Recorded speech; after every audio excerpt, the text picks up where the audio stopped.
হেকদিনীয়া বিয়ালৈ স্বাগতম জনাইছোঁ। নমস্কাৰ, মই জাকিৰ।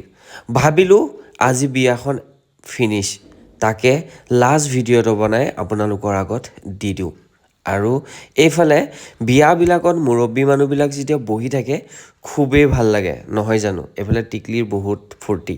আৰু ময়ো জুবিনদাৰ পৰম্পৰা ৰক্ষা কৰিবৰ কাৰণে অকণমান ফূৰ্তি কৰিলোঁ। আৰু এয়া ভাইটিৰ লগত আৰু কইনাৰ টোপনি, কাৰণ কইনা মানে 6-7 দিন হোৱা নাই, একেবাৰে মূৰটো পেলাইয়ে দিছে।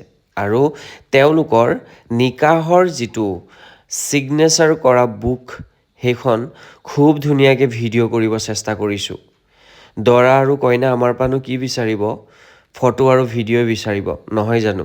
সেইকাৰণে দৰা আৰু কইনাৰ ভাল লগা কেইটামান ভিডিঅ' তুলি ল'লোঁ। আৰু খুব ধুনীয়াকৈ কইনা আৰু দৰাই পজো দিছিলে। আৰু আজিৰ বিয়াখন কিবা এটা বহুত বেছি ভালো লাগিছিলে। আমাক বিশেষ একো নালাগে, আমাক লাগে কাষ্টমাৰ ৰিভিউ, এইফালে কাৰিকৰ। আৰু পেণ্ডেলৰ ভিতৰত লাহে লাহে মানুহ একেবাৰে নাইকিয়া হৈ গ'ল। আৰু এইফালে দৰাৰ ভাগিনীয়েক, তাইক সুধিলোঁ মামাৰ বিয়া খাই কেনেকুৱা লাগিলে? তাই কৈছে জাকিৰ কা নক'ব, একেবাৰে এনেকুৱা ফূৰ্তি কৰিলোঁ মাত ভাঙি গ'ল মোৰ ভাগৰ।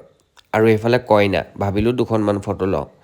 এইফালে আমাৰো পিক আপ টাইম হোৱাৰ কাৰণে আমিও বেগ চেগ পেকিং কৰি মেলি ৰাস্তাত আহি থাকোঁতে কিবা এটা খাবলৈ মন গ'ল, তাকে ভাবিলোঁ মেগী খাই লওঁ। মেগীও খাই মেলি গাড়ীখনত বহি আহি থাকোঁতে ইমদাদ কাক ক'লোঁ যে গাড়ীখন আজি মই চলাম। বাকী ভিডিঅ'টো আপোনালোকৰ কেনেকুৱা লাগিলে? যদি ভাল লাগিলে শ্বেয়াৰ লাইক কৰি দিব।